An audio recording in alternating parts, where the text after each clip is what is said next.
Fala pessoal, tudo bem? Vocês, professor Rodolfo quem fala, espero que todos estejam bem. Pessoal, nesse vídeo eu vou apresentar para vocês o conceito da arquitetura de von Neumann, né? Que basicamente aí vai explicar como que um computador funciona de maneira geral, né? Do ponto de vista da arquitetura. Esse conceito vocês já estudaram ele, só que como nós estudamos ele antes da paralisação do calendário, né, e estudamos ele também ali em formato somente de leitura, eu estou optando por a gente dar uma retomada nesse assunto, uma revisão nele, porque ele é um conceito extremamente importante para os próximos assuntos que nós vamos estudar. Tá? Então, eu vou procurar trazer aqui uma analogia da explicação dele durante esse vídeo, para que vocês possam entender uma maneira bem clara, uma maneira bem fácil, né? E para que isso fique gravado aí no decorrer das próximas aulas para vocês. Tá? Bom, eu vou trazer aqui então para vocês alguns slides. Né? Então, nesse slide aqui nós temos uma figura da arquitetura de von Neumann, né? Dos componentes que formam ela. Tá? Então, um computador ele é formado por uma CPU. Essa CPU, por sua vez, ela é formada por uma unidade de controle e uma unidade lógica aritmética. O computador também é formado por um sistema de armazenamento, né, uma memória, que vai armazenar tanto instruções quanto dados. E nós também temos os dispositivos de entrada e saída, né, que vão fazer interface externa com esse computador. Então, aqui tem a figura da arquitetura de von Neumann, né, de maneira geral. Lembrando que a arquitetura de von Neumann ela se difere das demais arquiteturas, né, o principal ponto dela, né, um principal diferencial é a questão da possibilidade de eu armazenar no mesmo espaço de memória as instruções e os dados. Tá? Eu vou comentar mais sobre isso mais para frente. Mas a visão geral da arquitetura de von Neumann é essa. Tá? Para explicar ela, eu vou utilizar aqui uma analogia, né, e fazer uma comparação entre o computador, lembrando que não é necessariamente aqui, pessoal, computador só o desktop, tá? Pode ser um laptop, um smartphone, um tablet, né, um single board computer como Raspberry, enfim, computador no sentido mais amplo da palavra, né? Um computador e uma empresa, tá? Uma organização. Então, a empresa, ela fabrica, ela cria ali peças, tá? A gente pode imaginar, por exemplo, uma empresa que faz brinquedos, né? Então a empresa vai fabricar brinquedos ali, vai vender esses brinquedos. Um computador, por outro lado, ele faz o quê? Ele processa dados. Né? Então ele processa esses dados, que é uma forma bruta, e chega-se à informação, que é nada mais do que o dado processado. Então, todo dado processado gera informação. Como que a gente pode traçar uma analogia entre essas duas coisas que aparentemente são totalmente distintas? Né? Na verdade, elas são muito mais próximas do que nós imaginamos. Tá? Então, um computador e uma empresa são muito mais próximos do que nós imaginamos. Vamos tentar compreender então aqui. Primeiro componente aqui que a gente vai explicar do computador é a CPU, né? Central Processing Unit, ou unidade central de processamento, tá? Ou o nosso famoso aí processador. Então, o processador ele tem como finalidade processar esses dados, né? Então, todos os dados que entram no processador, eles são processados para que se isso gere uma informação. Então, por exemplo, quando eu processo dois números, faço uma soma sobre eles, eu tenho um resultado que é a soma desses números. Né? Eu gerei uma informação ali. Então, ou seja, a CPU ela transforma os dados. Né? Processar significa isso, transformar os dados. Se a gente fizer uma analogia com a nossa organização, com a nossa empresa, nós temos aí o primeiro elemento da empresa. Então, estou pensando na empresa como algo mais amplo, um elemento mais amplo. Nós temos aí a fábrica.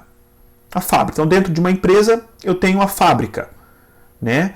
Que é aonde a minha matéria-prima é transformada para que se chegue no produto final da empresa. Então, por exemplo, a empresa ela fabrica brinquedos de plástico. Qual que é a matéria-prima que ela utiliza? São os plásticos.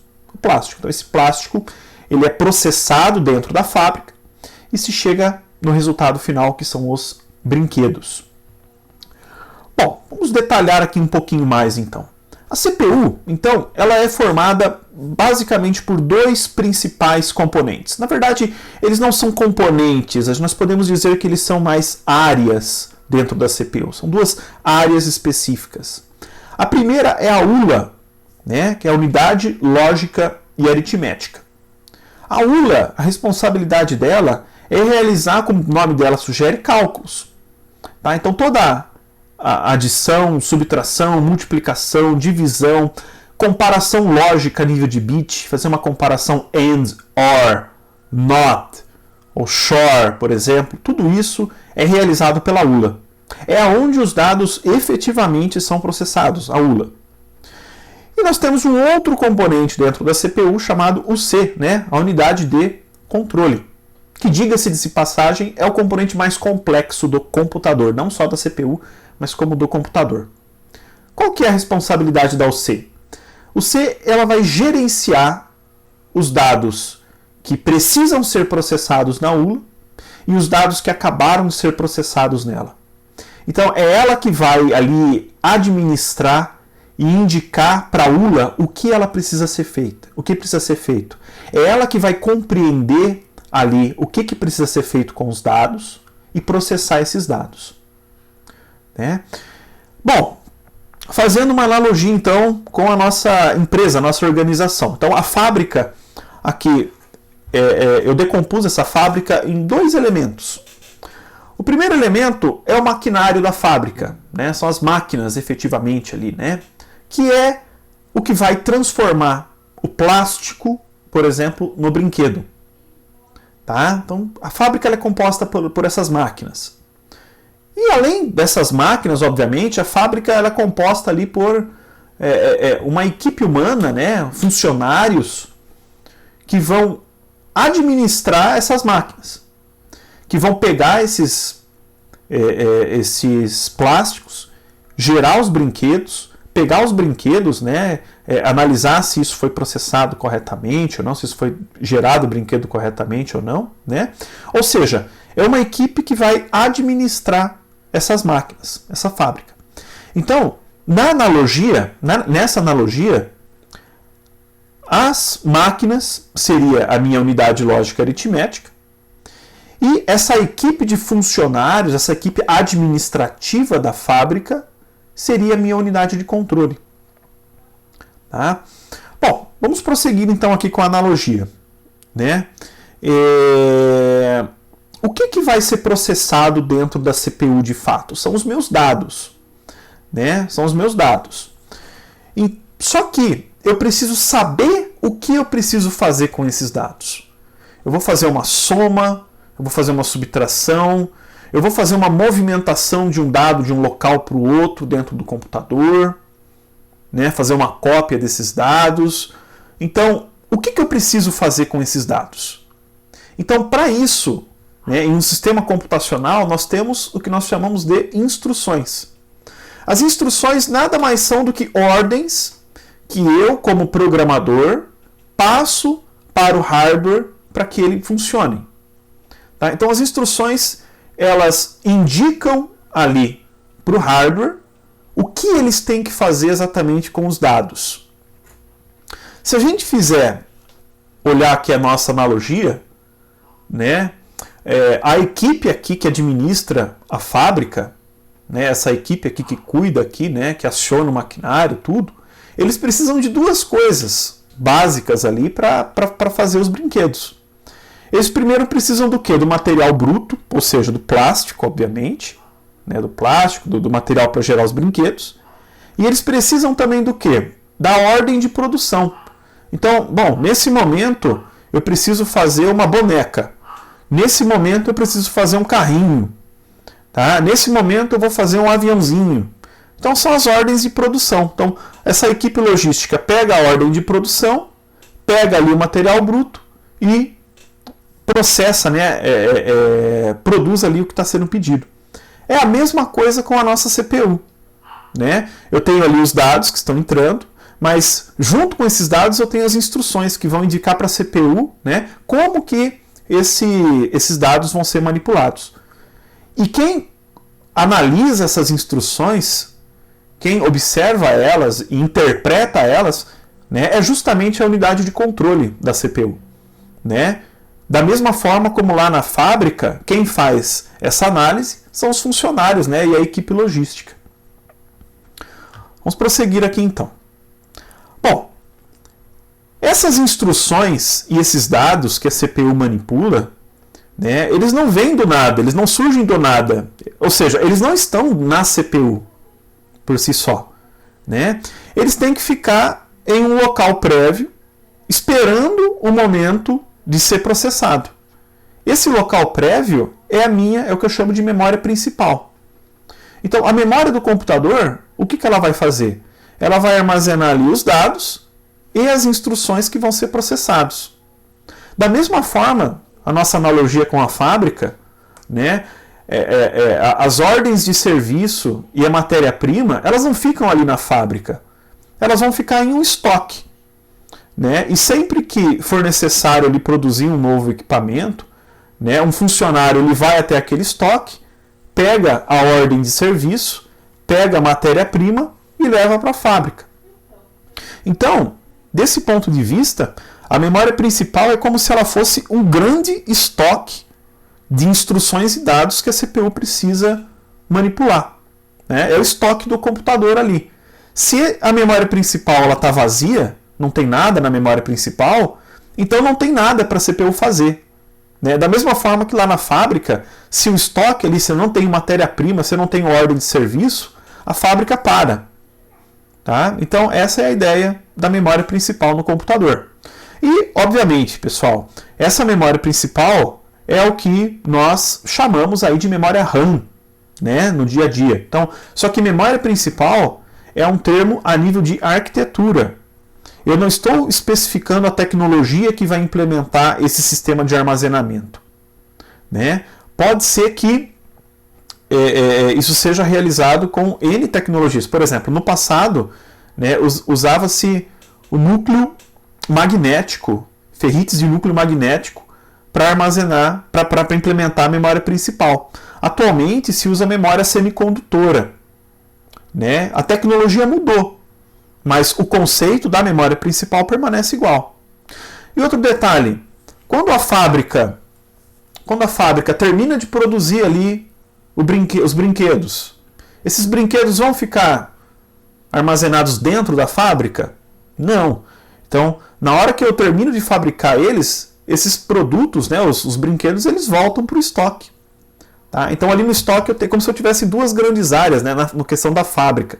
Né? A matéria-prima e os brinquedos produzidos. É a mesma coisa com a memória principal. Quando a CPU ela termina de processar os dados dentro dela, né, esses dados processados, o que acontece com eles? Eles voltam para a memória principal, para serem armazenados lá. Bom, o terceiro elemento aqui da arquitetura de von Neumann, né, então a gente viu a CPU, viu a memória, e o terceiro elemento são os dispositivos de entrada e saída. É o seguinte, os dados e as instruções, eles não ficam permanentemente na memória, sempre na memória. É necessário que eu alimente também essa memória com instruções e dados oriundos de outros locais do computador. O mais comum deles, por exemplo, é o disco rígido, é o HD. Então, sempre que um programa, meu computador inicia, por exemplo, o que acontece? O sistema operacional, os programas e os dados que eu vou manipular, eles saem do disco rígido e vão para a memória principal. Outros exemplos de dispositivos de entrada e saída, né, além do disco rígido, é, por exemplo, a placa de rede. Então, tudo aquilo que vem da internet, por exemplo, ela chega ali pela placa de rede. Então, ele é um dispositivo de entrada, porque ele está inserindo dados no computador. Né? E quando os dados eles precisam sair desse sistema computacional, né, como por exemplo para ser exibido para um ser humano, eles vão ser enviados para um dispositivo de saída. Então, por exemplo, um monitor, uma caixa de som, né, a própria placa de rede, o próprio disco rígido. Então, quando, por exemplo, eu abro um arquivo de texto, edito esse arquivo de texto, né, ele está na memória principal. Quando eu clico lá em salvar o arquivo de texto, o que acontece? Ele vai ser salvo no disco rígido, que é um dispositivo, nesse ponto de vista, de saída. O disco rígido, na verdade, ele é um dispositivo tanto de entrada quanto de saída. A placa de rede também. Por exemplo, aquilo que eu estou fazendo download da internet, né, eu estou inserindo dados no computador, ou seja, um dispositivo de entrada. E aquilo que eu estou enviando para a internet, né, eu estou utilizando ali um dispositivo de saída. Então a placa de rede é como se fosse um dispositivo de entrada e saída. Tem dispositivos que são de entrada e saída, os dois fazem as duas tarefas, e tem dispositivos que são exclusivamente de entrada e tem dispositivos que são exclusivamente de saída. Então, por exemplo, o teclado é um dispositivo exclusivamente de entrada. Eu só insiro dados pelo teclado. E o monitor, por exemplo, é um dispositivo exclusivamente de saída, né? Ele só vai exibir dados, né? Tirar os dados do computador e exibir para o ambiente externo. É importante também a gente entender em relação a esses dispositivos de entrada e saída que a interação ela não é só realizada com os seres humanos, tá? É com o ambiente externo ao computador.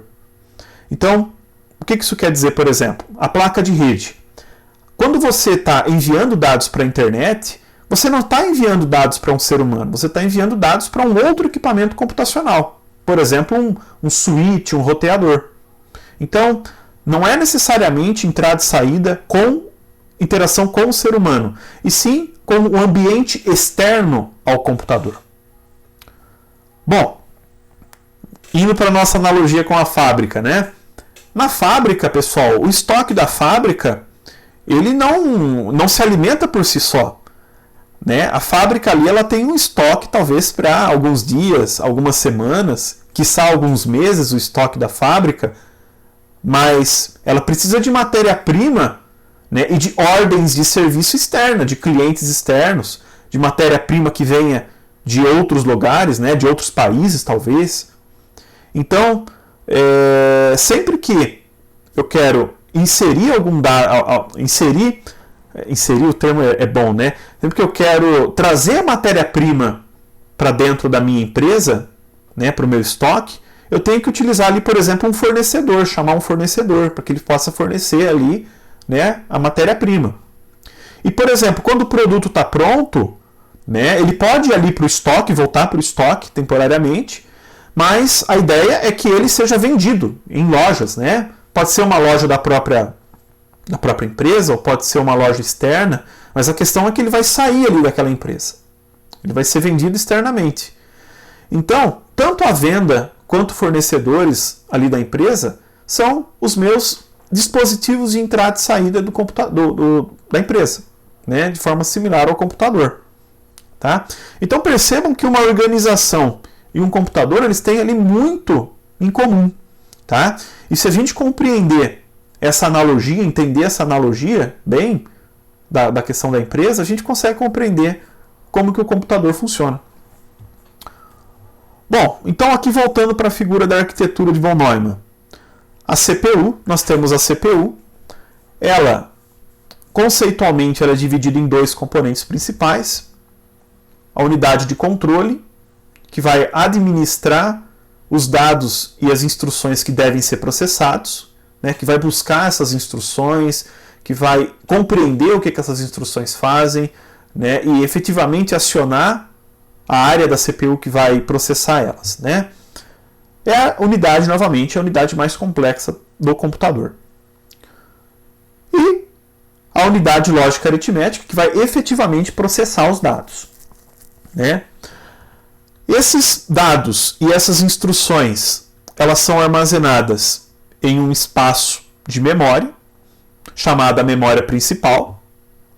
E é importante a gente compreender que instruções e dados aqui são armazenados no mesmo espaço de memória, na mesma memória, no mesmo dispositivo. E por fim, alimentando dados, né, inserindo dados em instruções para a CPU e a memória, nós temos os dispositivos de entrada e saída, que realizam essa tarefa, e para exibir os dados que foram processados, nós temos os dispositivos de saída. Tá? Bom, eu quis trazer aqui para vocês, pessoal, uma outra arquitetura, que não a arquitetura de von Neumann, tá? A arquitetura Harvard, né? Para a gente ver um pouquinho da diferença com a arquitetura de von Neumann. A arquitetura Harvard, ela é mais nova que a arquitetura de von Neumann, tá? Mais nova, quando eu falo mais nova, é algo em torno de 5 anos, tá? Então, ela, na verdade, ela é da década de 50. Tá? E ela ainda é utilizada nos dias de hoje, principalmente para microcontroladores, alguns microcontroladores. Tá? Então, o microcontrolador vai ser um dispositivo com poder computacional, mas normalmente voltado para uma tarefa muito específica. Tá? Então, por exemplo, acionar um semáforo, controlar um micro-ondas, uma geladeira, um carro, enfim, é algo com uma tarefa muito específica. Bom, olhando aqui essa figura da arquitetura de von Neumann, nós temos a unidade de controle, nós temos a unidade lógica aritmética, né? Arithmetical Logic Unit, ULA. Nós também temos os dispositivos de entrada e saída, e nós temos o sistema de memória. Tá? Então, perceba que nós temos os mesmos componentes. A questão é a forma como eles estão organizados. Tá? Aqui, por exemplo, eu tenho uma memória exclusiva para instruções, e aqui eu tenho uma memória exclusiva para dados. Então percebam que são memórias distintas. Tá? Elas são memórias distintas. E bom, isso daqui, pessoal, ela tem uma grande vantagem. Qual que é a vantagem? A CPU, quando ela precisa acionar essa memória, estou voltando aqui para a arquitetura de von Neumann, quando ela precisa acionar a memória, independentemente se ela quer uma instrução ou um dado, ela só pode fazer uma coleta por vez, né? Ou seja, ela só pode acionar a memória para buscar um dado por vez. Então, ou ela vai buscar uma instrução, ou ela vai buscar um dado. Ou ela vai escrever um resultado, que também é possível. Tá? Percebam que aqui eu posso, por exemplo, buscar uma instrução ao mesmo tempo que eu busco um dado. Tá? Ou seja, eu posso fazer o que aqui eu demoraria 2x de tempo, aqui eu demoraria apenas x. Tá? Porque eu posso buscar tanto a instrução quanto os dados ao mesmo tempo.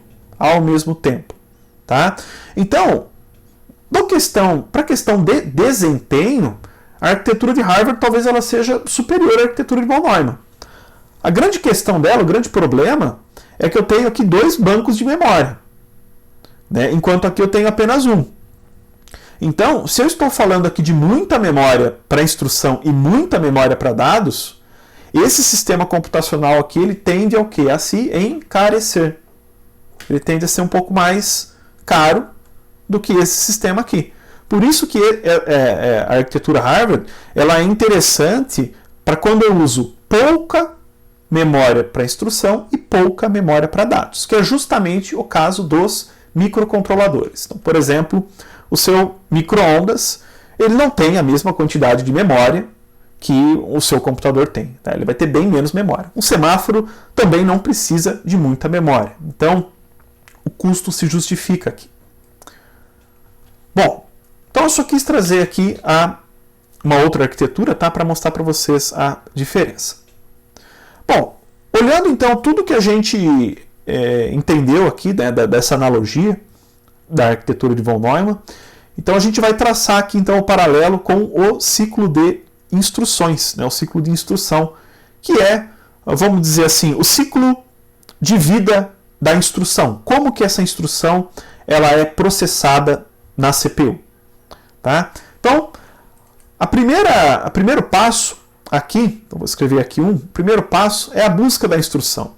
Então, qual instrução é a próxima instrução que eu preciso processar que está armazenada na memória? Então, A próxima instrução, ela está na memória, ela está lá na memória. Eu vou buscar essa instrução. Fazendo uma analogia então lá com a fábrica, seria a equipe ali, os funcionários da fábrica, pegarem a ordem de serviço lá do estoque, né? E pegar essa ordem de serviço para entender, né, compreender como que vai ser feito esse produto. O segundo passo, e isso daqui já é dentro da CPU, é a decodificação da instrução. Então essa instrução ela foi carregada para a CPU, agora eu preciso compreender o que essa instrução está pedindo. Então, é uma instrução de soma, de subtração, de multiplicação, é uma instrução para movimentar dados de um local para o outro, é uma instrução para fazer uma comparação AND. O que essa instrução quer? Então, ou seja, decodificar, compreender essa instrução. Né? Da mesma forma, lá na fábrica, o que a equipe faz? Eles pegam a ordem de serviço e começam a entender, compreender aquilo que eles precisam fazer, né, para produzir o brinquedo. O próximo passo, tá, a gente vai, por questão de simplificação, a gente vai unificar tudo isso daqui em um único passo. Tá? Primeiramente eu vou trabalhar com vocês nisso daqui, né, unificando, mais para frente a gente divide. Tá? Que é o terceiro passo, é buscar os operandos. Então, ou seja, eu entendi o que a instrução quer. É uma instrução, por exemplo, de soma, e ela quer, para eu somar dois números, obviamente, eu preciso desses dois números. E aonde esses dois números estão?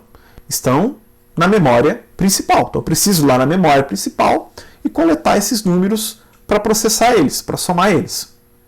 Tá? Então, essa é a etapa de busca de operando. É a etapa de busca de operando. Por que aqui eu tenho uma espécie de looping?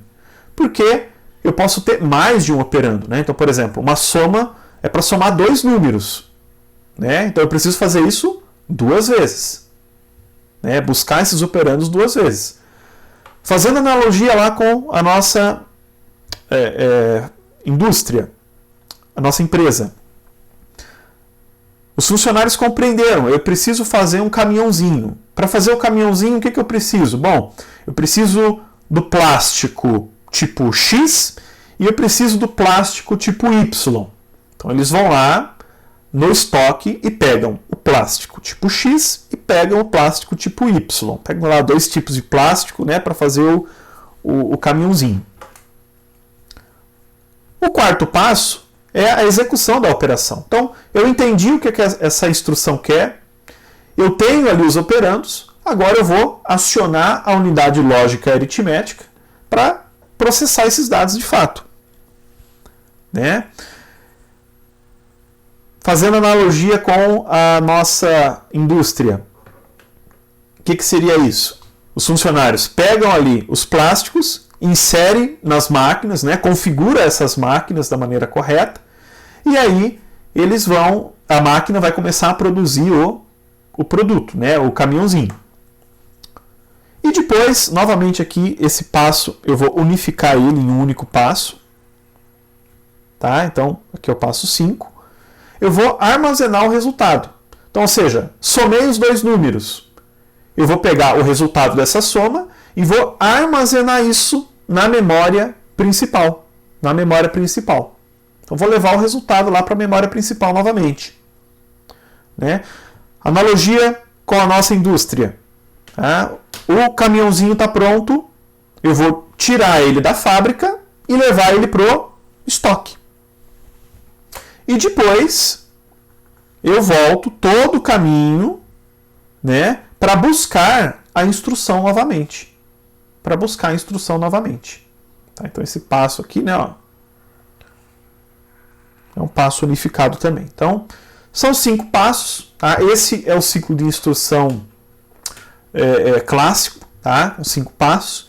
E percebam que ele é extremamente parecido, então, com a produção, a manufatura de algum produto, como, por exemplo, um carrinho.